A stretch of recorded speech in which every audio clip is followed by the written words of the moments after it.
weke en maande, want weeklikse maande het ons miljonairs. Daar's nog een, Renet, en ek wil vir haar baie geluk sê, want ek dink nie daar's iemand wat dit meer verdien as sy nie. Ja, sy is my bemarker, sy het my gehelp en sy het diep in my hart gekruip, want sy is sy skole ou en help ou en hou nogals op die geestelike regte pad ook. So ek wil vir haar baie geluk sê. Ek wil vir jou daar buite sê, jy se voel as jy vir hierdie goedsding kyk en dink dit is 'n scam. Jy's in Mampara, hoor, jy's aan die slaap.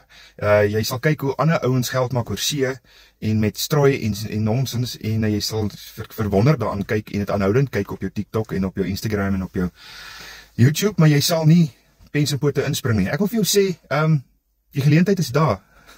Dis 100 keer makliker en baie vinniger vandag om geld te maak van Suid-Afrika, want jy word in dollars betaal. Punt, klaar. Daai som moet al klaar vir jou 17 keer meer wat jy kry as rande. En hier's 'n beproefde program. Jessie, ek is so bly vir 'n netse part en ek vra vir almal wat hierdie ding doen, wat is jou nommer? Het jy 'n nommer? Want ek het 'n nommer.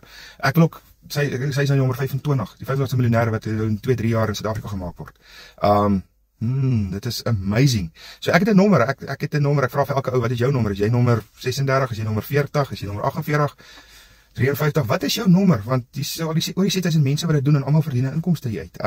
As jy slaaplose nagte het en jy rondrol en wonder en ek praat vir die besigheidsman en die man wat 40 plus is, wat by die huis sit en wonder en worry en die ander rondrol. Ek is daai ou gewees. Moenie begin doen wat ek doen. Sit miljonêre in die comments en ek stuur vir jou 'n klomp inligting. My WhatsApp nommer is hier onder.